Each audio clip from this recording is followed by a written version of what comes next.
जब हम final accounts बनाते हैं, अभी हमारा टॉपिक जो चल रहा है सबके साथ में फाइनल अकाउंट्स का चल रहा है। और ये मैं आपको बताऊं कि आज जैसे मैंने सीबीएसई की क्लास 12 की कल कल स्टार्ट की एक बैच नई वाली, जो बच्चे 12th में आए हैं, उसके अंदर पहला टॉपिक जो मैंने पढ़ाया उनको, वो उनको पार्टनरशिप पढ़ाया। और उस पार्टनरशिप के अंदर जो पहली चीज पढ़ाई मैंने, वो फाइनल अकाउंट से स्टार्ट हुई। तो ये टॉपिक जो हम पढ़ रहे हैं बहुत इंपॉर्टेंट टॉपिक है आपका। अगर आपको फाइनल अकाउंट्स बनाने नहीं आते हैं, मतलब आपको एक सोल ट्रेड बिजनेस दे दिया जाए, एकल स्वामित्व वाला बिजनेस दे दिया जाए, जिसमें एक बंदा अकेला कर रहा है, जो भी है, जिसका अकेले का बिजनेस, उसने खुद ने पूंजी लगाई है, सारी जोखिम उसकी है, सारी रिस्क उसकी है, पैसा उसने लगाया, प्रॉफिट उसका, नुकसान उसका, वही अकेला, जो भी है, लड़का है, लड़की है, आदमी है, औरत है, जो भी है, वो देखता है। सिर्फ एक बंदा है, उसके उसके नाम से बिजनेस चल रहा है। और आपको बोला जाए 11th का जो कोर्स है, जो एनसीईआरटी ने बनाया है या सीबीएसई ने बनाया है, उस कोर्स के पीछे का उद्देश्य यही है कि आपको सोल ट्रेड बिजनेस कोई है तो सोल ट्रेड बिजनेस का आप उसको पूरा, उसकी अकाउंटिंग, उसका लेखांकन कर सके। इसका मतलब क्या हुआ, आज कल कभी आप अकेले भी अपने आप कोई अपना बिजनेस स्टार्ट करते हैं जस्ट 11th के बाद, तो 11th की जो आपकी पढ़ाई है अकाउंटिंग की, वो आपको इस काबिल बना देती है कि आप अपना पूरे अकाउंटिंग खुद कर सकते हैं। और आपको किसी पे निर्भर रहने की जरूरत ही नहीं। आप किसी से पूछते भी हो तो आपको तुरंत समझ में आएगा। आप अपना पूरी कैश बुक बनानी आ गई, आपको जनरल एंट्रीज आ गई, ठीक है, आपको सब्सिडी बुक्स आ गई, जो भी है। और उसके बाद आप ट्रायल बेस करके प्रॉफिट एंड लॉस निकाल के बना सकते हो अपना, आपने क्या कमाया, क्या खोया, क्या किया, वो आप पूरा निकाल सकते हो। आपकी 11th की पढ़ाई इस हिसाब से बनाई गई। 12th में आप क्या देखते हो कि अगर आप पार्टनर हैं, दो या दो से ज्यादा लोग हैं, तो प्रॉफिट को कैसे निकाला जाएगा और कैसे बांटा जाएगा। 12th में आप ये देखते हो कि अगर आप कंपनी बनाते हो, शेयर जॉइंट स्टॉक कंपनी आपने, तो उसका प्रॉफिट लॉस कैसे निकाला जाएगा, कैसे बांटा जाएगा। इसी ढंग से वो आप 12th में देखोगे। अभी का क्या है, सिर्फ 11th में आपको ये देखना है कि एक सोल प्रोप्राइटरशिप, एकल स्वामित्व वाला बिजनेस है, उसका कैसे करें। तो अभी हम जो टॉपिक पढ़ रहे हैं फाइनल अकाउंट्स, उसके अंदर हमने अभी तक ये देखा कि ट्रेडिंग अकाउंट कैसे बनता है, प्रॉफिट लॉस कैसे बनता है, बैलेंस शीट कैसे बनती है।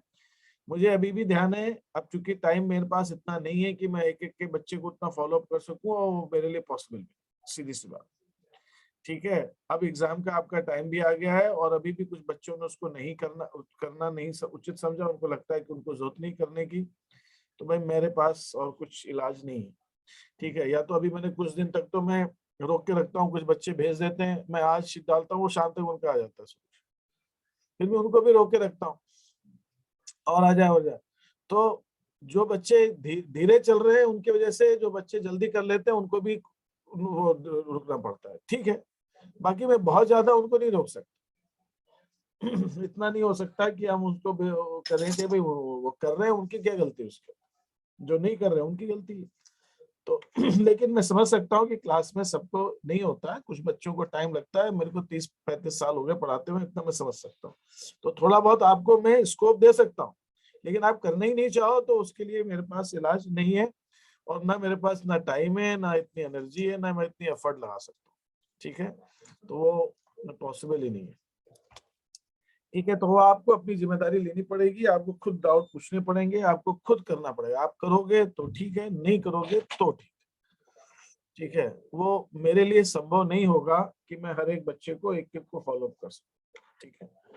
तो मैं आपसे क्या कर रहा था कि हमने ट्रेडिंग प्रॉफिट लॉस अकाउंट बनाना सीखा है, अब हम उसके आगे का एक स्टेप सीख रहे हैं। अभी हमने ये देखा कि अगर आपको ट्रायल बैलेंस दिया होता है, तो ट्रायल बैलेंस के अंदर सब तरह की 5 तरह की चीजें होती है, 5 हमने देखी। उसमें एसेट्स होती है, उसमें लायबिलिटीज होती हैं, उसमें कैपिटल भी दी होती है, उसमें खर्चे दिए होते हैं, और उसमें आमदनियां दी होती है, रेवेन्यूज दिए होते हैं और एक्सपेंसेस दिए होते हैं। ये सब 5 से, इन 5 तरह के जो उसके अंदर हमारे बैलेंसेस हैं, शेष हैं, वो शेष कहां से आए, लेजर अकाउंट से। हमने ये पढ़ा हुआ है कि सबसे पहले हम जर्नल बनाते हैं, जर्नल एंट्री करते हैं, जर्नल एंट्री को लेजर में पोस्टिंग करते हैं, है ना, उसका खाता बही में लिखा जाता है। खाता बही में करने के बाद में हम उसका शेष निकालते हैं हर खाते का, और उसके बाद उसके हम तलपट बनाते हैं, ट्रायल बैलेंस बनाते हैं। ट्रायल बैलेंस के अंदर जिन अकाउंट्स का डेबिट बैलेंस होता है, नाम शेष होता है, उनको डेबिट साइड में नाम पक्ष में लिखते हैं। जिनका क्रेडिट बैलेंस होता है उनको हम क्रेडिट साइड लिखते हैं, जमा पक्ष में लिखते हैं। ठीक है, ये भी हमने देखा। फिर हमने ये भी देखा कि हर एसेट का और हर एक्सपेंस का डेबिट बैलेंस हो, हर एसेट का हर एक्सपेंस का। अगर कोई अकाउंट ऐसा है जिसका क्रेडिट बैलेंस है तो वो एक्सपेंस हो ही नहीं सकता, हो ही नहीं सकता। अब आपको मैं एक नाम देता हूं, एक है बट्टा, डिस्काउंट, डिस्काउंट सिर्फ डिस्काउंट खाता है, बट्टा खाता है, डिस्काउंट अकाउंट है, बट्टा खाता है। अब आपको इसका अगर डेबिट बैलेंस दिया है देखो, तो इसका मतलब वो खर्चा है। अगर क्रेडिट बैलेंस दिया हो तो मतलब वो आमदनी है, रेवेन्यू है, मतलब बट्टा मिला है आपको, आपने दिया नहीं है। अगर क्रेडिट बैलेंस है मतलब बट्टा मिला है आपको, तो आपके लिए इनकम है वो। बट्टा तो दोनों हो सकता है, बट्टा हम दे भी सकते हैं, बट्टा हमें मिल भी सकता है। अगर हमने दिया होता तो वो हमारा खर्चा होता, तो उसका डेबिट बैलेंस होगा, वो ट्रायल बैलेंस के डेबिट में आएगा। और अगर बट्टा क्रेडिट साइड में दिया हुआ ट्रायल बैलेंस, इसका मतलब हमको वो मिला है, वो हमारा क्रेडिट बैलेंस हमको मिला है। क्योंकि इसमें लिखा ही नहीं है कि बट्टा दिया है कि मिला है। खाते का नाम क्या है? सिर्फ बट्टा, डिस्काउंट अकाउंट। डिस्काउंट अलाउड या डिस्काउंट रिसीव्ड नहीं दिया हुआ कि डिस्काउंट दिया गया कि डिस्काउंट मिला, ऐसा बोला नहीं, सिर्फ डिस्काउंट है। तो कुछ भी हो सकता है, तो डेबिट भी हो सकता है, क्रेडिट भी हो सकता है। तो डेबिट है तो एक्सपेंस है, क्रेडिट है तो रेवेन्यू। कहने का सीधा सा मतलब ये है कि कोई भी एक्सपेंस का क्रेडिट बैलेंस नहीं हो सकता है। अगर आपने सैलरी अकाउंट, बिजनेस को सैलरी थोड़ी मिलती है, बिजनेस को सैलरी हमेशा देता ही है, बिजनेस को सैलरी थोड़ी कोई देगा। तो बिजनेस के लिए सैलरी तो हमेशा एक्सपेंस ही होगा। तो सैलरी अकाउंट का कभी भी क्रेडिट बैलेंस नहीं हो सकता, डेबिट ही होगा, क्रेडिट हो ही नहीं सकता। कुछ 2-3 अकाउंट ऐसे हैं जो डेबिट भी हो सकते हैं, क्रेडिट हो सकते हैं। 3 अकाउंट जो भी मुझे एकदम से ध्यान आ रहा। एक है बट्टा, जो मैंने आपको डिस्काउंट दिया। एक हो सकता है कमीशन, कमीशन हम दे भी सकते हैं, कमीशन हमें मिल भी सकता है। बिजनेस है जो प्रॉपर्टी का काम करते हैं, है ना, एजेंसी, एजेंट है, दलाल लोग हैं, उनको कमीशन मिलता भी है। कोई बिजनेस ऐसा हो सकता है, सपोज मैं रुई बेचता हूँ, कॉटन का मेरा बिजनेस है, रुई कपास खरीदता हूँ, कपास का धंधा है मेरा, और मैं कपास की दलाली भी करता हूँ। दलाली मतलब कोई आया कि सब मेरे को कपास दिला दो, तो मैं जानता हूँ कपास बेचने वालों को, उनसे दिला देता हूँ, मुझे वो कमीशन मिल जाता है। और कभी कभी मैं खुद भी कमीशन पे खरीदता हूँ, मतलब मैं कमीशन देकर भी खरीदता हूँ कपास, और कभी कभी मैं सीधे भी खरीद। तो कमीशन मेरे लिए खर्चा भी हो सकता है और कमीशन मेरे लिए आमदनी भी हो सकती है। कमीशन मैं रिसीव भी कर सकता हूँ, कमीशन मैं पे भी कर सकता हूँ। तो अगर कमीशन का डेबिट बैलेंस है तो वो एक्सपेंस है, कमीशन का क्रेडिट बैलेंस है तो वो इनकम। ठीक है, इसी ढंग से तीसरा, एक हो गया डिस्काउंट बताया मैंने, एक कमीशन बताया। तीसरा इंटरेस्ट, ब्याज। ब्याज मुझे मिल भी सकता है, ब्याज मैं दे भी सकता हूँ। अगर मैंने किसी को लोन दिया है तो मुझे ब्याज मिलेगा, तो ब्याज का क्रेडिट बैलेंस होगा, वो ट्रायल बैलेंस के क्रेडिट में है। और अगर मैंने लोन लिया है तो मैं ब्याज दूंगा, तो मेरे लिए खर्चा है, एक्सपेंस है, तो वो डेबिट बैलेंस होगा। तो अगर वो व्यय है तो डेबिट बैलेंस होगा। तो ये 3 ऐसे अकाउंट जो भी 10 मुझे याद आ रहे हैं, रेवेन्यू, सॉरी, इंटरेस्ट, कमीशन और डिस्काउंट, ये डेबिट भी हो सकते हैं, क्रेडिट हो सकते हैं। लेकिन यहाँ पर एक छोटी सी बात आपको और ये भी कहनी कि मान लीजिए कभी किसी क्वेश्चन के अंदर ये नहीं दिया गया है कि डिस्काउंट का डेबिट बैलेंस है। अब एक आपको बोला है ट्रायल बैलेंस बनाइए, तलपट बनाइए, और उसमें दिया डिस्काउंट, 400 रुपए डिस्काउंट, बस। अब आपको मालूम है नहीं डेबिट है कि क्रेडिट, दिया ही नहीं क्वेश्चन, या तो कभी कभी क्वेश्चन में ब्रैकेट में लिख देते हैं डेबिट क्रेडिट, अलाउड, रिसीव्ड, लिखा ही नहीं सिर्फ। तब पहले आपको उसको अलाउड मानना है, पहले आपको उसको व्यय मानना है, आप उसको व्यय मान के सॉल्व कीजिए। अगर आप देखते हैं कि नहीं ट्रायल बैलेंस तो सारा बिल्कुल सही है, ये 400 की वजह से डिफरेंस आ रहा है, अगर मैं इस डिस्काउंट को क्रेडिट में लिख देता हूं तो मेरा ट्रायल बैलेंस चले जाता है, तब आप वो रिस्क ले सकते हो कि आप उसको क्रेडिट में। लेकिन अगर डिस्काउंट है, कमीशन है, इंटरेस्ट है, इसके बारे में आपको क्वेश्चन में ये दिया ही नहीं है कि डेबिट है कि क्रेडिट, तो आपको इन तीनों को डेबिट ही मानना है। अब यहाँ पे क्वेश्चन हो सकता है सर ऐसा क्यों? ऐसा इसलिए कि नॉर्मली हम इनको एक्सपेंस मानते हैं, ये बाय डिफॉल्ट ये प्रैक्टिस चली आ रही है। है ना। इसका कोई ऐसा नियम नहीं है, एक मान्यता की बात कि भाई अगर कमीशन का बिजनेस है तो क्वेश्चन लिख दे कमीशन का बिजनेस है। हमारा कोई बैंक का बिजनेस, हमारा लोन देने का काम है। बिजनेस सामान्यतः क्या करता है, जनरली सामान्यतः बिजनेस लोन लेता है तो वो ब्याज देगा, तो ब्याज तो खर्चे ही में आएगा, ब्याज उसकी इनकम में आएगा नहीं। लेकिन ऐसा हो नहीं सकता कि कोई बिजनेस ऐसा ही नहीं हो ही नहीं सकता कि वो लोन दे ही नहीं, ऐसा थोड़ी होता है। कोई कोई बिजनेस दे भी सकते हैं। अगर मेरा बैंक है, मैं बैंक चलाता हूँ, मैं बैंक का तलपट बनाता हूँ, मेरी बैंक है तो बैंक तो दोनों करता है, ब्याज देता भी है ब्याज लेता भी है, बैंक का काम ही यही है, लोन देना, पैसा लेना, डिपॉजिट लेता है, उस पर ब्याज। तो जब तक लिखा नहीं है कि वो बैंक का है, कुछ है, एक सामान्य बिजनेस है, कपड़े का काम है, कपास का काम है, दवाई, तो वो बिजनेस को हम ये मानते हैं कि उसने लोन लिया होगा। ठीक है, ये चीज है। कहीं पे किसी को कोई दिक्कत है, आप क्योंकि आप लोग सब म्यूटेड हैं, बीच में बोल नहीं पाएंगे, तो कोई दिक्कत है हाथ रेस कर लीजिए। हाँ ठीक है, एक सेकंड। हाँ बोलो आकाश, क्या कहना चाह रहे हो? सर अगर उसी क्वेश्चन में मतलब 400 रुपए का कमीशन का भी दिया हो, लेकिन उसने बिना बोला कि कमीशन मिली है कि हम दिए हैं, तो देखिए, कमीशन, डिस्काउंट और इंटरेस्ट तीनों को आपको एक्सपेंस मानना है पहले। लेकिन अगर आपको, मैंने जैसे बताया कि आप ट्रायल बैलेंस का क्वेश्चन, मेरे पहला तो मेरा ये कहना है कि क्वेश्चन के अंदर ये चीज स्पष्ट होनी चाहिए। मैं तो, मेरा पर्सनल व्यू ये, मेरी व्यक्तिगत राय ये है कि क्वेश्चन के अंदर बच्चों को बताना जाना चाहिए। क्योंकि मैं देखता हूँ कई बार बुक्स में ऐसे क्वेश्चंस होते हैं जिसके अंदर बिना मतलब का कंफ्यूजन क्रिएट किया होता है। मुझे मुझे अगर मैं अपना बिजनेस चला रहा हूँ और मेरे पास कमीशन अकाउंट मैंने अपने खाते में खोला हुआ है, तो मुझे मालूम है कि ये मुझे मिला है कि दिया है, तो उसमें कंफ्यूजन क्या है, नहीं है। तो एक बिना मतलब के क्वेश्चन के अंदर कंफ्यूजन कभी कभी क्रिएट कर दिया जाता है, जबकि वास्तविक जीवन में ऐसा कुछ होता नहीं। डिस्काउंट मिला है नहीं या दिया है मुझे मालूम, तो अगर हम सिखा क्यों रहे अकाउंटिंग कि आप अपने जीवन में इसको उतार सको, आप जब अपना बिजनेस की अकाउंटिंग करो तो कर सको। तो जब मैं अपनी अकाउंटिंग करूंगा तो मुझे मालूम होगा ना कि कमीशन मुझे दिया है कि मिला है, इंटरेस्ट मिला है कि दिया है, डिस्काउंट मिला है कि दिया है। तो उसमें क्वेश्चन बिना मतलब का कंफ्यूजन क्यों क्रिएट कर रहा है। तो मेरा सीधा सा मानना है कि जब एक वास्तविक जीवन में कंफ्यूजन इस चीज पे नहीं होता है कि डिस्काउंट मिला है कि दिया है, कमीशन मिला है, तो हम क्वेश्चन में ऐसा कंफ्यूजन क्यों क्रिएट करते हैं। मेरा व्यक्तिगत तौर पर मानना है। लेकिन मैंने देखे हैं कि कुछ बुक्स में एक बिना मतलब वो रहता है ऐसा। तो अब आपको तो एग्जाम देना है, आपको तो अपने, तो मेरे बोलने से तो कुछ होगा नहीं। ठीक है, मैं तो अपनी बात रख रहा हूँ।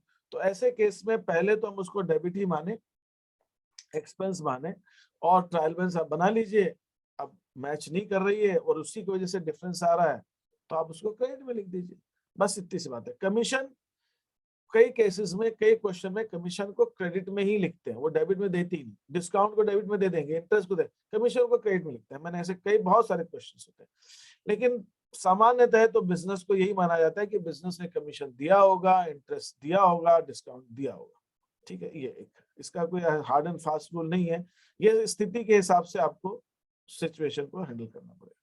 ठीक है, और कोई प्रश्न है किसी का? हाँ बोलो कमल। सर इसमें अंतिम स्कंद क्यों नहीं लिखा जाता सर ट्रायल बैलेंस में? बेटा मैंने ये बताया था कि कल जो आपको बताया था, अंतिम स्कंद या अंतिम रहतिया या जिसको हम क्लोजिंग स्टॉक कहते हैं, वो हमारे परचेजेस का हिस्सा है। अगर मैंने 1 लाख के गुड्स खरीदे, मैंने यही अमाउंट दिया था कल, और उसमें से 10,000 का मेरे पास स्टॉक है, तो जब मैं ट्रायल बैलेंस में 1 लाख रुपया लिख रहा हूँ, तो मैं उसमें ट्रायल बैलेंस अलग से नहीं लिख सकता, क्योंकि 1 लाख के अंदर, सॉरी, क्लोजिंग स्टॉक अलग से नहीं लिख सकता क्योंकि 1 लाख के अंदर क्लोजिंग स्टॉक शामिल है। तो दो दो बार थोड़ी लिख सकता हूँ। जो 1 लाख का सामान खरीदा मैंने, उसी में तो क्लोजिंग स्टॉक है। तो जब मैं 1 लाख लिख रहा हूँ तो क्लोजिंग स्टॉक अलग से कैसे लिख सकता हूँ, ये मतलब है। ठीक है, वो परचेजेस का हिस्सा, वो परचेजेस का हिस्सा, इस वजह से। ठीक है, और कोई क्वेश्चन किसी का आगे बढ़ने से पहले? फाइन। तो कॉस्ट ऑफ गोल्ड सोल्ड में भी वो काउंट रहता है क्या? अगर ट्रायल बैलेंस के अंदर आपने कॉस्ट ऑफ गुड सोल्ड लिखा है, तो कॉस्ट ऑफ गुड सोल्ड निकालने में, जिसको हम कहते हैं बेचे गए माल की लागत निकालने में, हम क्लोजिंग स्टॉक को घटा देते हैं।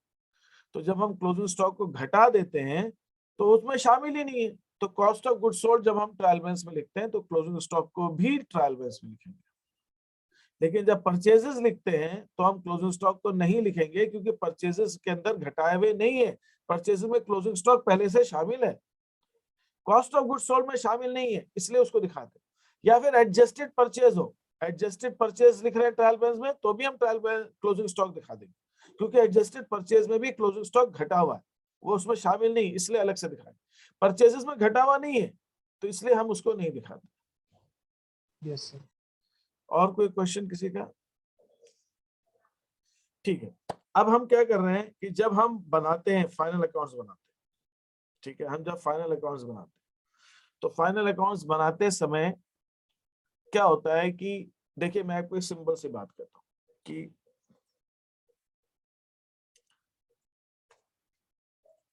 मान लीजिए मैंने एक बिजनेस है, उस बिजनेस में उसको 2,000 रुपए पर मंथ, प्रति माह 2,000 रुपए उसको सैलरी देनी। सैलरी जो है बिजनेस की 2,000 पर मंथ है, पर मंथ मतलब हर महीने 2,000। तो जब उसने सैलरी मान लीजिए साल भर में, अच्छा एक बताइए, जब 2,000 रुपए हर महीने की सैलरी है तो फिर पूरे साल के अंदर कितनी सैलरी बिजनेस देगा? सैलरी का टोटल खर्चा कितना होगा बिजनेस का साल भर? 24,000। 24,000। बिल्कुल 24,000 रुपए।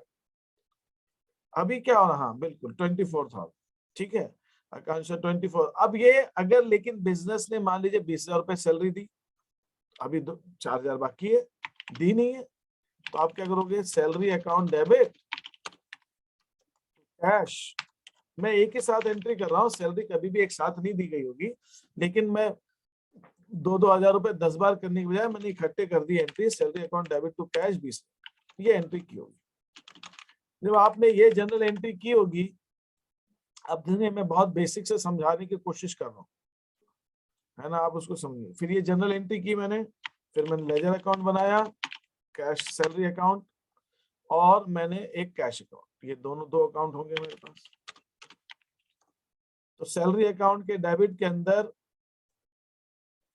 मैं लिखूंगा टू कैश करके 2,000 रुपए, सैलरी अकाउंट के डेबिट में मैं टू कैश करके 2,000 रुपए,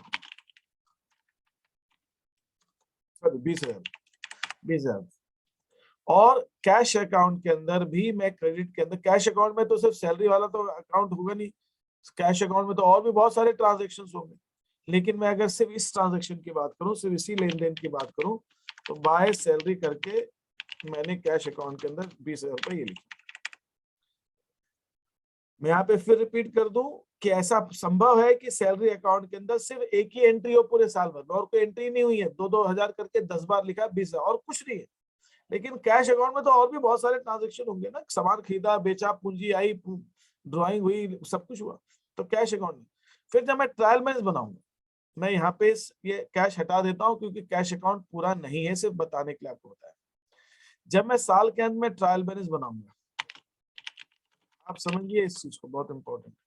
ट्रायल बैलेंस जब बनाऊंगा तो ट्रायल बैलेंस के अंदर कैश को छोड़ दीजिए, कैश में और भी चीज आएंगी, लेकिन ट्रायल बैलेंस में एक सैलरी आएगा जो लिखा होगा 20,000। अब आपको बिजनेस का लाभ हानि खाता बनाना है, ठीक है, अब आपको बिजनेस का प्रॉफिट लॉस निकालना है, सब करना है। आपने देखा कि सब सैलरी तो सिर्फ 20,000 लिखी हुई है, हमने दी 20,000, लेकिन हमारी सैलरी तो 2,000 रुपए पर मंथ है। तो आप ट्रायल बैलेंस के नीचे लिख देते हैं सैलरी आउटस्टैंडिंग, आउटस्टैंडिंग माने बाकी है, या फिर आप लिख देते हैं सैलरी अनपेड, अभी दी हुई नहीं है, आउटस्टैंडिंग है या अनपेड है, कितनी? 4,000। या फिर आप ये भी लिख दे, या ऐसे भी लिख सकते हैं आप कि salary is payable is 2,000 per month. आपने लिख दिया भाई हर महीने 2,000 रुपए सैलरी देनी। आप दोनों में से कोई भी एक चीज लिखेंगे, दोनों नहीं लिखेंगे आप। इसी मैं कहना बस इतना चाहता हूं कि आप ऐसा भी कह सकते हैं और आप ऐसा भी कह सकते हैं, दोनों का एक ही मतलब, दोनों का मतलब यह है कि 4,000 रुपए सैलरी देना बाकी, सीधी सी बात। इस तरह की जो जानकारियां आपको ट्रायल बैलेंस के तलपट के नीचे दी रहती हैं, इनको हम कहते हैं समायोजन, एडजस्टमेंट्स। इनके लिए एक शब्द हम यूज करते हैं एडजस्टमेंट्स, इनको कहा जाता है एडजस्टमेंट्स या फिर समायोजन। समायोजन मतलब इनका लाभ हानि निकालते समय इनका लेखांकन, इनकी अकाउंटिंग करना बाकी है। इसका मतलब ये समायोजन वो होते हैं जिनकी अभी तक अकाउंटिंग हुई नहीं है। ये जो 4000 देना बाकी है लिखा ही नहीं है बुक्स में। अगर मैं इसको अभी भी नहीं लिखूंगा तो प्रॉफिट गलत आएगा, मेरा प्रॉफिट सही नहीं आएगा। मुझे अगर सही प्रॉफिट निकालना है तो ये जो 4000 रुपए बाकी है इसको लिखना पड़ेगा, क्योंकि मुझे 4000 देने हैं, अभी दिए ही नहीं है। खर्चा मेरा सिर्फ 20,000 नहीं है, सैलरी का खर्चा मेरा साल भर का 24,000 रुपए, मुझे 24,000 देने, मैंने दिए 20,000 है तो 4,000 बाकी, तो उसका मुझे समायोजन करना पड़ेगा। आज जो हमारा विषय है डिस्कशन का वो यही है कि फाइनल अकाउंट्स के अंदर हम एडजस्टमेंट्स कैसे करते हैं, फाइनल अकाउंट्स के एडजस्टमेंट्स या फाइनल अकाउंट्स के समायोजन। मैं आज सिर्फ आपके सामने पांच मुख्य एडजस्टमेंट्स लेने वाला हूं, सबसे इंपॉर्टेंट, जो सामान्यतः जनरली हर बिजनेस में उन 5 में से 2-3 तो होते ही। आप कोई भी क्वेश्चन उठाओगे फाइनल अकाउंट्स का, उसके अंदर इन 5 में से 2-3 एडजस्टमेंट तो होंगे ही। वो कौन कौन से एडजस्टमेंट्स है? एक तो क्लोजिंग स्टॉक भी एडजस्टमेंट होता है, वो हमने कर लिया। एक एडजस्टमेंट है डेप्रिसिएशन का, या आप एडजस्टमेंट लिखेंगे, ऊपर हेडिंग लिखेंगे अपनी नोटबुक में फाइनल अकाउंट्स एडजस्टमेंट्स। ये के हटा दो, यहां से इंग्लिश हिंदी मिक्स हो गया है। फाइनल अकाउंट्स एडजस्टमेंट्स, ठीक है। या हिंदी में लिखना चाहे लिख दीजिए अंतिम खातों के समायोजन। एक है डेप्रिसिएशन, मुझे डेप्रिसिएशन लगाना है तो हम उसकी कैसे एंट्री करेंगे, उसको कैसे दिखाएंगे। इसी ढंग से अनपेड एक्सपेंसेस, हमारे कुछ खर्चे हैं जो हमने अभी तक नहीं चुकाए हैं, बाकी हैं वो। तीसरा, अनपेड एक्सपेंसेस के बाद में हमारे पास जो तीसरा है दैट इज प्रीपेड एक्सपेंसेस। मैं इसका हिंदी में भी बताने की कोशिश करता हूं।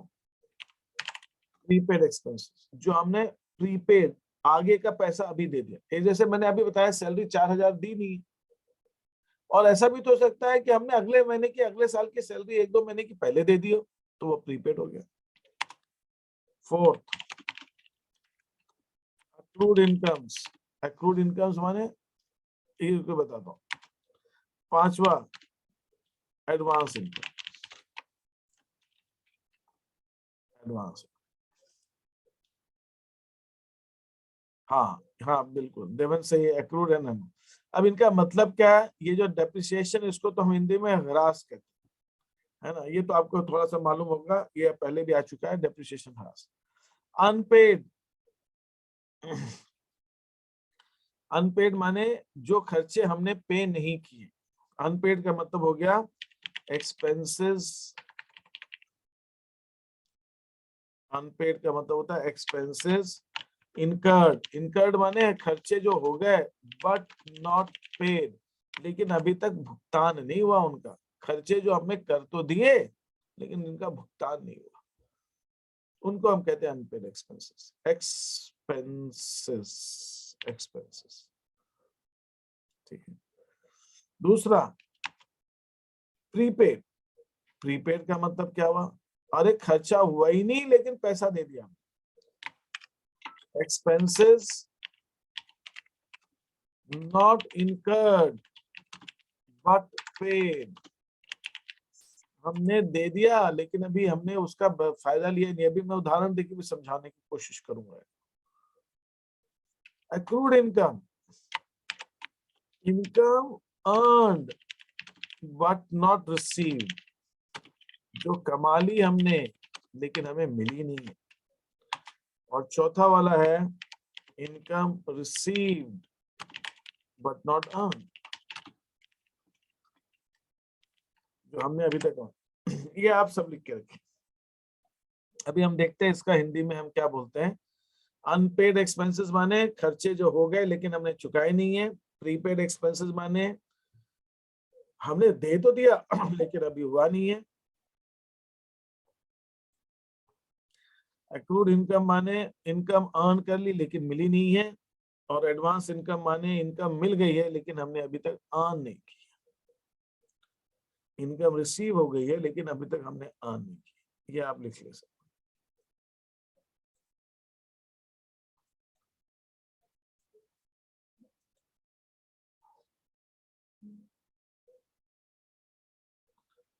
इसमें आपको कोई क्वेश्चन किसी को पूछना हो तो मुझसे पूछ सकते हैं, मैं आगे बढ़ूं उसके पहले।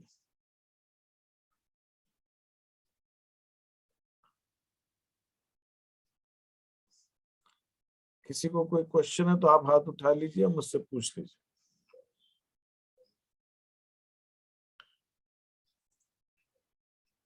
Is that okay?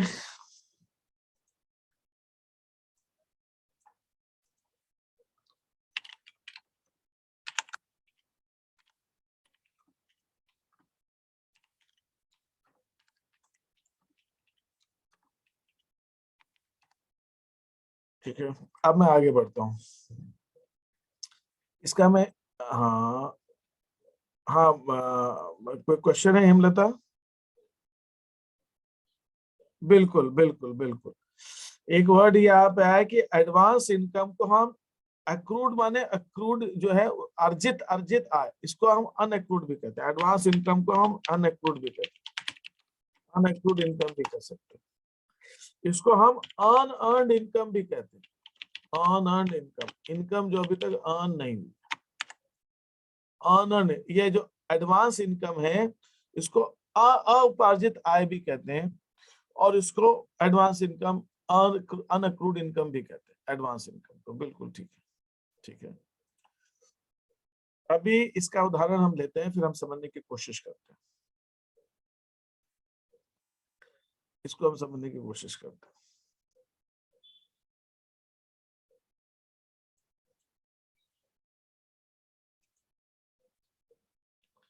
मान लीजिए हमारा जो बिजनेस है, हमारा जो बिजनेस है उसका जो वर्ष है ना, लेखांकन वर्ष, वो है अपना 1 जनवरी से ले लेता हूं मैं। 1 जनवरी से समझना हमको आसान रहता है, इसलिए 1 जनवरी 2021 से वो स्टार्ट हो रहा है, जिस वर्ष की मैं बात कर रहा हूँ। हाँ, एडजस्टमेंट्स और भी होते हैं, एडजस्टमेंट्स और भी होते हैं, लेकिन मैंने अभी आज आपको सिर्फ ये 5 जो बहुत ही मूलभूत बेसिक एडजस्टमेंट्स हैं वो मैंने बताने की कोशिश की है।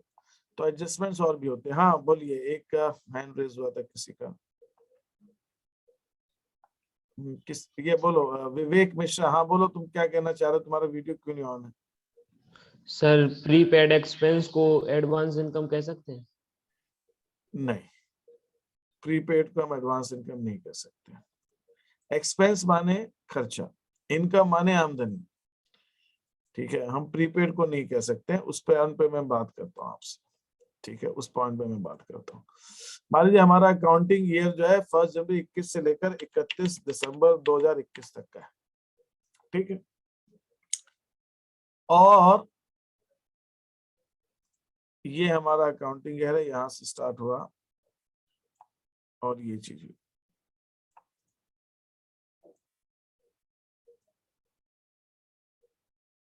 ये एक सिचुएशन, ये हमारा वर्ष। अब देखिए एक्सपेंस हो पहले उस समझेंगे। और हर महीने मुझे 2000 रुपए का वेतन देना है, जो मैं वेतन देता हूँ हर महीने 2000 रुपए देता हूँ, तो 12 महीने का जो वेतन है वो मेरा 24,000 रुपए बनता है। इसका मतलब ये हुआ कि जो आखिरी महीना है, मान लीजिए ये दिसंबर है,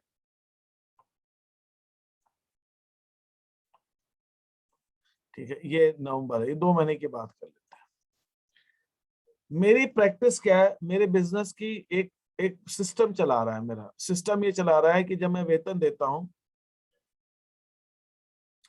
एक क्वेश्चन आया कि सर टोटल कितने एडजस्टमेंट होते हैं? बेटा इन एडजस्टमेंट की तो कोई सीमा ही नहीं,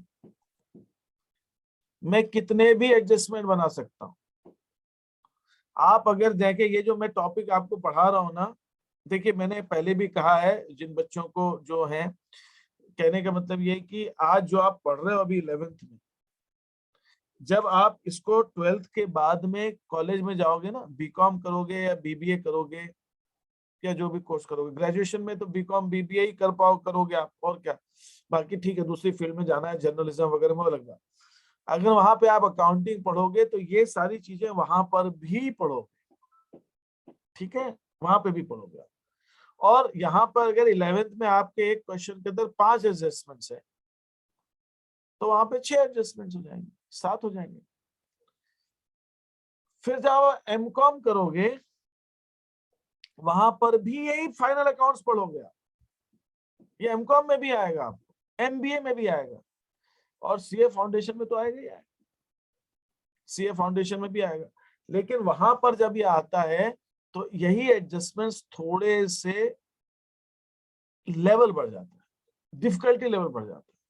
अब जैसे कि एक एडजस्टमेंट हो गया कि साहब हमने ट्रायल बैलेंस बन गया, और बनने के बाद हम एडजस्टमेंट तो कुछ भी बना सकते हैं, कुछ भी बना सकते हैं, कोई सीमा ही नहीं है एडजस्टमेंट्स की, कहीं तक भी जा सकता है। मैं उसमें ऐसा डाल दूं, एक एडजस्टमेंट डाल दूं कि हमने एक कस्टमर से हमने को 2000 रुपए का हमने 2000 रुपए का सामान बेचा, एक सिंपल सा दे रहा हूं अभी, 2000 रुपए का सामान हमने बेचा उसको, और उसकी एंट्री हम करना भूल गए, और उस कस्टमर ने तो हमें बाद में पेमेंट भी भेज दिया। अब उसको दिखाओ, कैसे दिखाओगे आप? अब वो कस्टमर ने पेमेंट कर दिया हमें, ठीक है, और हमने जो गुड्स बेचे उसकी एंट्री करना भूल गया।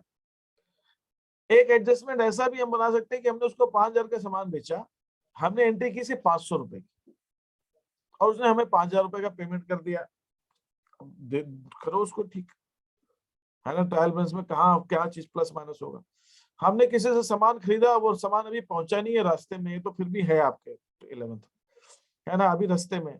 हमने किसी को सामान बेच दिया और उसको सामान भेजा नहीं था, और जब हमने स्टॉक लिया तो हमने स्टॉक में भी गिन लिया, अब बेचा हुआ सामान हमने स्टॉक में भी गिन लिया, अब उसको एडजस्टमेंट करो।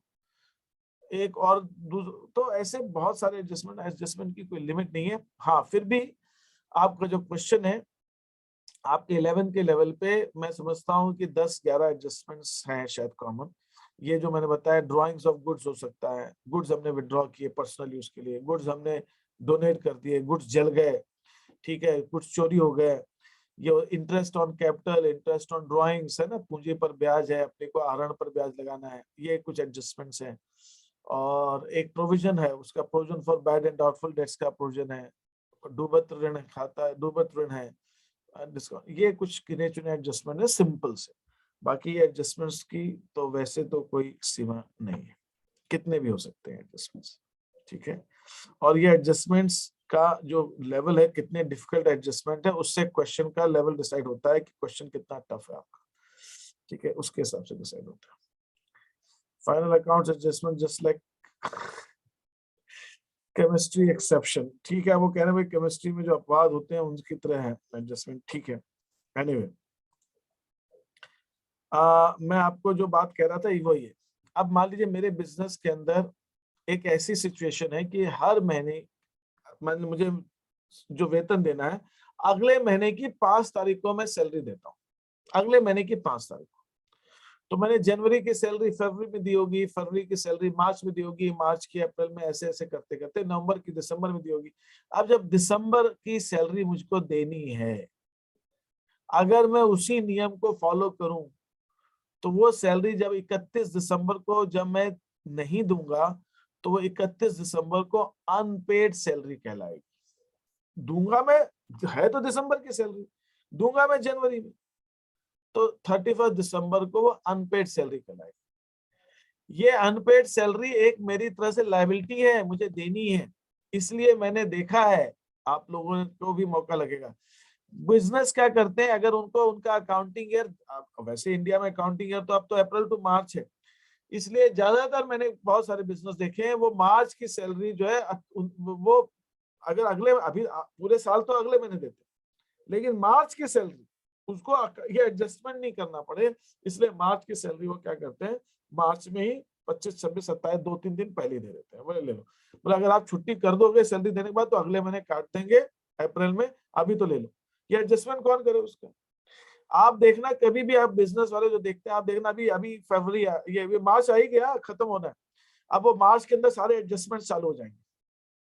वो कहेंगे भैया मार्च का पेमेंट तो अभी इसी महीने ले लो, अभी करो, खत्म, अभी जो खर्चा देना है, सैलरी देनी वो दे दो, किसी को ब्याज देना है वो ब्याज दे दो, किसी का लोन चुकाना चुका दो, किसी का पेमेंट करना है कर दो, कुछ बाकी नहीं रखना इसमें, मार्च में सब चीज खत्म करना। That is what they try to, ये उनकी कोशिश होती है, ये ऐसी कोशिश करते हैं जिससे कि कुछ भी चीज उनकी पेंडिंग नहीं रहे, कोई भी चीज उनकी बाकी नहीं रहे। They would like to settle everything in the current. Unpaid नहीं दिखाना है, अनपेड नहीं दिखाना है, सब चीज बंद, खत्म, जो है सो है, क्लोज। तो ये भी एक तरीका रहता है, तो पेंडिंग नहीं रख, क्योंकि वो एडजस्टमेंट कौन करे, उसका दिखाए कौन, क्या आया क्या नहीं आया, ये सब चीजें। ठीक है, ऐसे ही चलता है। तो ये कुछ चीजें हैं आपको, इसलिए ये वो, इसलिए आप, और एक चीज और मैं आपको बताऊं, आपको कभी अगर ऐसा कोई मौका लगे, हाँ हाँ शिवम पाटीदार, बिल्कुल, है ना। शिवम पाटीदार कह रहा है कि सर आपकी भी सैलरी मार्च में जल्दी आ जाएगी। हाँ मेरी जल्दी आ जाएगी सर, तेरे को उसमें हिस्सा चाहिए क्या? ठीक है, तो वो दूसरा क्या होता है, एक चीज और मैं कह रहा हूँ कि जब आप देखना कि कुछ बिजनेस क्या होते हैं कि मार्च के महीने में जो स्टॉक टेकिंग लेते हैं, है ना। आप अगर कोई किराने की दुकान है या कोई ऐसी दुकान है, तो वो आप देखना मार्च में उनको 31 मार्च को देखना है कि उनके दुकान में कितना माल बचा हुआ स्टॉक है, तो वो उसको काउंट करते हैं, उसको गिनते हैं, उसको जल्दी से वो गिनते हैं। तो उसके लिए कुछ दिन तक वो अपना बिजनेस बंद रख सकते हैं कि अभी हम ये गिन रहे हैं, अभी स्टॉक ले रहे हैं, तो अभी हम इसको कुछ काउंटिंग नहीं करेंगे। तो ये सब चीजें जो है उसमें चलती है। ठीक है, और कोई क्वेश्चन किसी का यहाँ पे? फाइन, तो अब मैं आगे बढ़ रहा हूँ। तो ये जो मैं आपको एडजस्टमेंट बता रहा था, इसी चीज का आप ध्यान रखिएगा।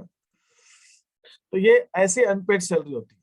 अब दूसरी चीज, अगर मान लीजिए एक मेरा वर्कर है, उसको चाहिए, वो कहता है कि सर मेरे को पैसे की जरूरत है और मेरा खर्चा आ गया, मैं मकान बना रहा हूँ या घर में शादी है या मैं बाहर जा रहा हूँ या किसी की तबीयत खराब है, मुझे अर्जेंसी है, तो आप ऐसा करो मुझे एडवांस दे दो सर। तो मैं उसको क्या कर रहा हूँ, मैं अगले महीने की सैलरी उसको जनवरी 2022 की सैलरी, जनवरी 2022 की सैलरी या फिर मैं उसको फरवरी 2022 की सैलरी पहले दे रहा हूँ।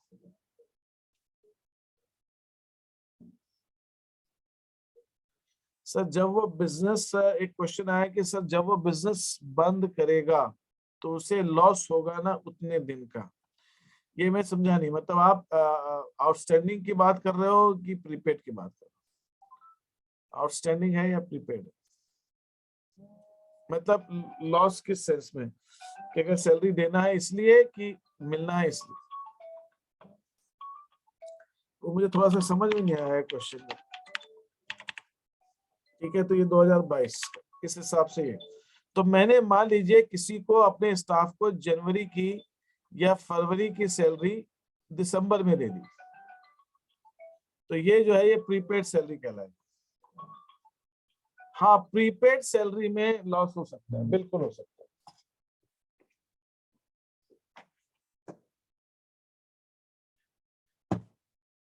बिल्कुल हो सकता है, प्रीपेड सैलरी के केस में लॉस हो सकता है कि हमने किसी को एडवांस दे दिया और बंद कर दिया, तो वो तो काम करेगा नहीं, वो पैसे भी वापस नहीं कर रहा, तो डूब सकता है हमारा पैसा, वो हो सकता है। तो ये हमारी प्रीपेड एक्सपेंस कहलाता है, प्रीपेड एक्सपेंसेस। ये वो खर्चे हैं जो हमने एडवांस में दे दिए, प्रीपेड एक्सपेंसेस। एक्सपेंसेस जो है एडवांस में दे दिए, खर्चे जो हमने पहले दे दिए वो प्रीपेड एक्सपेंसेस। तो मैंने अभी आपको दो खर्चों के एग्जांपल दिए हैं, एक है आउटस्टैंडिंग एक्सपेंसेस और एक है प्रीपेड एक्सपेंसेस, एक्सपेंसेस जो हमको देने बाकी और डेप्रिसिएशन। पहले हम एक एक करके कुछ एडजस्टमेंट समझते हैं। यहाँ तक किसी को कोई डाउट है तो पूछिए, फिर मैं आपको एडजस्टमेंट इसके समझा रहा हूँ, उनको आप समझने की कोशिश कीजिएगा। अभी तक जो मैंने दो तीन चीजें बताई, इसमें किसी को कोई चीज पूछनी हो तो आप पूछ लें, and then I proceed with it. आप बहुत ध्यान दीजिएगा। अब मैं आपको ये बताने की कोशिश कर रहा हूँ कि हम फाइनल अकाउंट्स में इन चीजों को कैसे दिखाते हैं। ठीक है, हम फाइनल अकाउंट्स में इन चीजों को कैसे दिखाएंगे, मैं वो बताने की कोशिश कर रहा हूँ।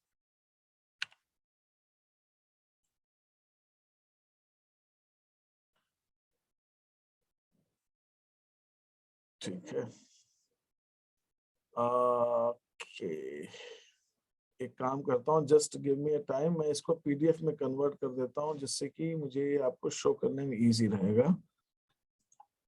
मेरे पास वर्ड फाइल है, इसको पीडीएफ में बदल देता हूँ। नाइस।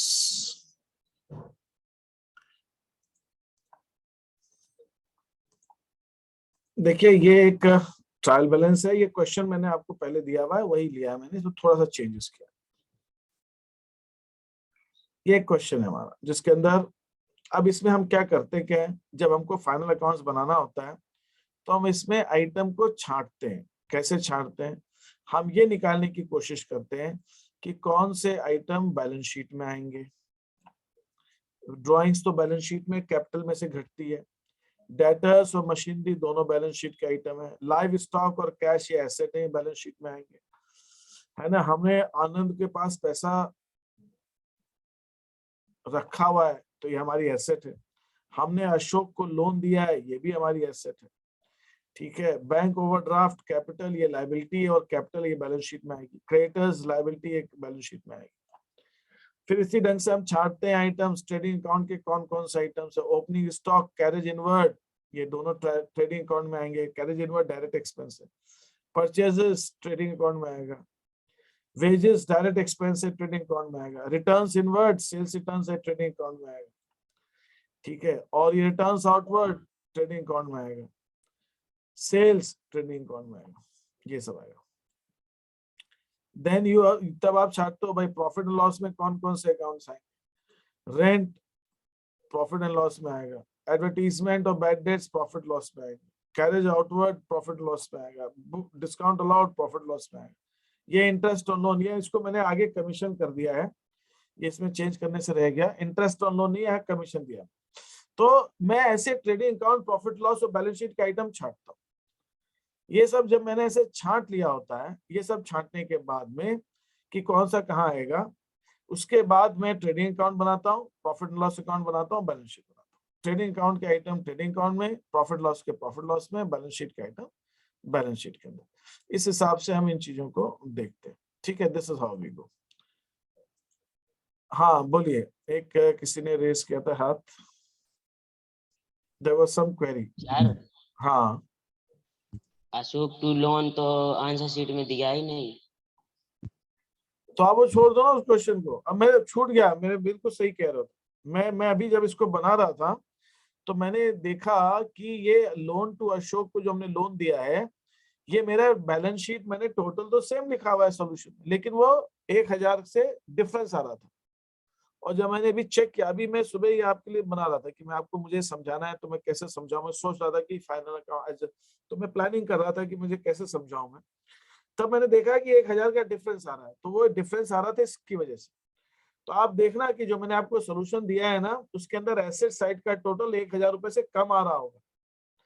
मैंने लिखा उसमें सेम है, लेकिन वो 1000 का अंतर आ रहा है उसके अंदर। बैलेंस शीट मेरी टैली नहीं हो रही है सोल्यूशन, और वो 1000 इस चीज का, ये छूट गया। वो ये मुझे अभी पकड़ में आया, उसमें सोल्यूशन में मेरे से रह गए, ठीक है।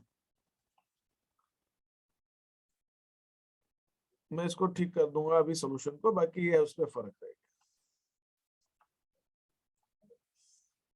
अब ये मैंने ट्रेडिंग अकाउंट बनाया, प्रॉफिट एंड लॉस अकाउंट बनाया, बैलेंस शीट बनाया, तो इसमें तो कोई दिक्कत ही नहीं। ये trading account, profit and loss account, balance sheet, ये सिर्फ नॉर्मल ढंग से बन जाएगी, सिंपल जैसे बनती है। ये ट्रेडिंग अकाउंट है, ये प्रॉफिट लॉस है, ये बैलेंस शीट, ठीक है।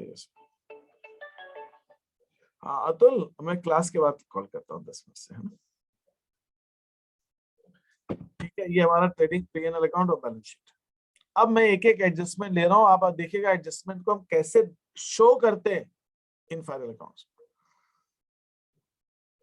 अब मान लीजिए ये ट्रायल बैलेंस है, यहाँ पे मैंने, यहाँ पे भी इंटरेस्ट और लोन, इसको मैंने चेंज किया था, एक कमीशन है भाई, ठीक है। मैंने एक एडजस्टमेंट डाला यहाँ पर, डेप्रिशिएट मशीनरी बाय 10%। यहाँ लिखा हुआ है कि मशीनरी को 10% से डेप्रिशिएट करो। ये ट्रायल बैलेंस में एडजस्टमेंट दिया हुआ है। क्यों दिया हुआ है एडजस्टमेंट? क्योंकि अभी तक मैंने डेप्रिसिएशन इसके अंदर लगाया ही नहीं है। मशीनरी पर 10% का डेप्रिसिएशन लगाना है, तो मशीनरी कितने की है? मेरी मशीनरी 1700 रुपए की, 1700 रुपए की है, इसमें 10% डेप्रिसिएशन लगाना। तो मैं क्या करूंगा, इसकी मेरी की एंट्री बनेगी, डेप्रिसिएशन की मेरी एंट्री बनती है depreciation account debit, 170 to machine. अगर मैं डेप्रिसिएशन लगाऊंगा तो मेरी डेप्रिसिएशन की एंट्री बनती है depreciation account debit to machinery 170 rupees. इसमें किसी को डाउट है? डेप्रिसिएशन की यही एंट्री बनती है। एक बार किसी ने मुझसे अभी कुछ दिन पहले पर्सनल मैसेज डाल के पूछा भी था कि सर डेप्रिसिएशन की क्या एंट्री बनेगी, एक ट्रांजैक्शन भेजा था, तो वो ये एंट्री बनती है डेप्रिसिएशन। ठीक है, 1700 रुपए की मशीनरी, 10% डेप्रिसिएशन लगाना 17। अब ये डेप्रिसिएशन क्या है? डेप्रिसिएशन एक खर्चा, और इस एंट्री की वजह से मशीनरी की वैल्यू 170 रुपए से कम हो रही है। मशीनरी 170 रुपए से कम हो जा रही है। ठीक है, मशीनरी मेरी 170 रुपए से कम हो जा रही है।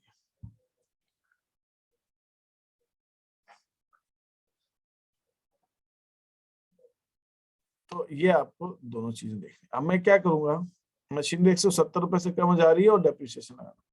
इसको मैं फाइनल अकाउंट्स में जब मुझे दिखाना होगा तो मैं क्या करूंगा, मैं जब इसको फाइनल अकाउंट्स में दिखाऊंगा तो डेप्रिसिएशन जब ये एडजस्टमेंट होगा तो पीएनएल अकाउंट के डेबिट में मैं लिखूंगा टू डेप्रिसिएशन, टू डेप्रिसिएशन 170 रुपए मैं यहाँ लिखूंगा। जब मैं 170 रुपए यहाँ लिखूंगा तो ये जो मेरा प्रॉफिट है ये 170 रुपए से कम हो जाएगा।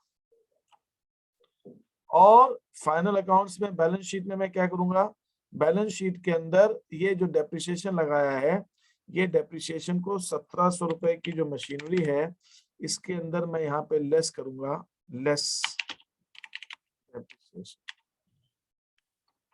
170, और ये घटाकर मैं बाकी का अमाउंट 1530 रुपया लिखूंगा। अब मशीनरी मेरी 1700 रुपए की नहीं है, 1530 की हो गई, 170 रुपए से कम हो गई। और ये जो प्रॉफिट है, अब आप कहोगे सर ये बैलेंस शीट टैली कैसे होगी, क्योंकि इधर तो मैंने 170 रुपए कम कर दिया, तो ये एसेट साइड का टोटल तो 170 रुपए से कम हो जाएगा। इधर क्या होगा, इधर ये होगा कि जो 170 रुपए यहाँ लिखे इसकी वजह से प्रॉफिट कम हो जाएगा। जब प्रॉफिट कम होगा तो जो यहाँ पर मैं अमाउंट ऐड करूंगा वो कम ऐड करूंगा, तो ये भी 170 रुपए से कम हो जाएगा। तो जो एक आप लोगों ने कुछ दिन पहले क्वेश्चन मुझे पूछा था कि जो एडजस्टमेंट होता है सर उसके दो इफेक्ट आते हैं, उसके यही दो इफेक्ट। एक, मैंने डेप्रिसिएशन जब यहाँ लिखा इसकी वजह से मेरा प्रॉफिट कम हो गया, प्रॉफिट कम हो गया तो मेरी कैपिटल कम हो गई, और 170 रुपए को मैंने मशीनरी में से कम कर दिया, तो एसेट साइड में भी 170 कम हो गया, लायबिलिटीज में भी 170 कम हो गया, तो मेरी बैलेंस शीट तो अब टैली हो जाएगी। दोनों तरफ से 170 रुपए कम, एसेट्स में भी और लायबिलिटीज में। इस चीज को मैं आपको एक काम करता हूँ, उसके अंदर मैं शो करके दिखाता हूँ आपको, जो मैंने आपके लिए अकाउंट बनाया है ये वर्ड वाला, ठीक है, उसके अंदर मैं आपको इसको शो करके दिखाता हूँ, दोनों साइड से 170 का। तो यहाँ पर जब मैं कह रहा हूँ कि मैंने डेप्रिसिएशन, ये एडजस्टमेंट है, डेप्रिशिएट मशीनरी बाय 10%, तो यहाँ पर मेरी एंट्री बन गई डेप्रिसिएशन अकाउंट डेबिट 170,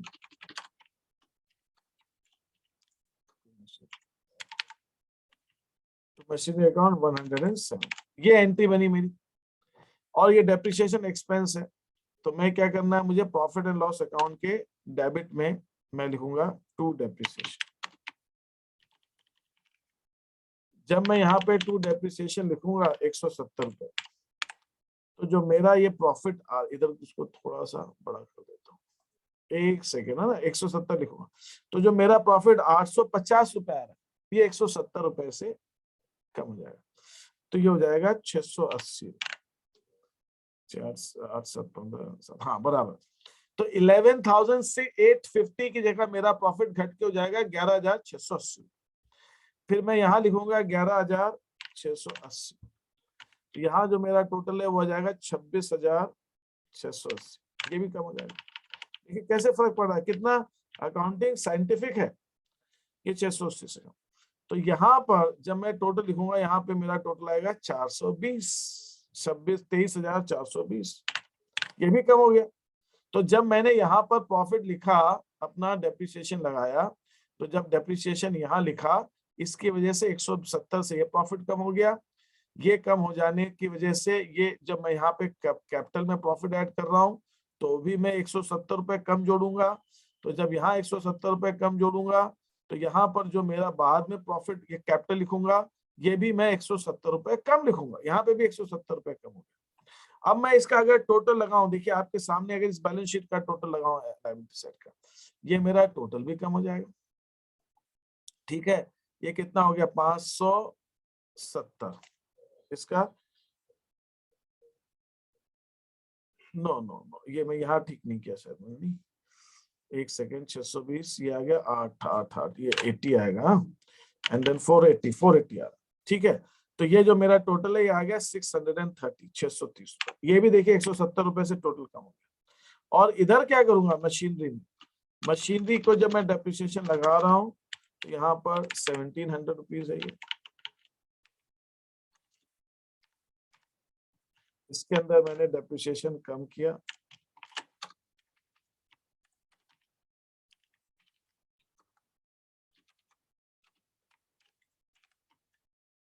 कितना हो गया 1530।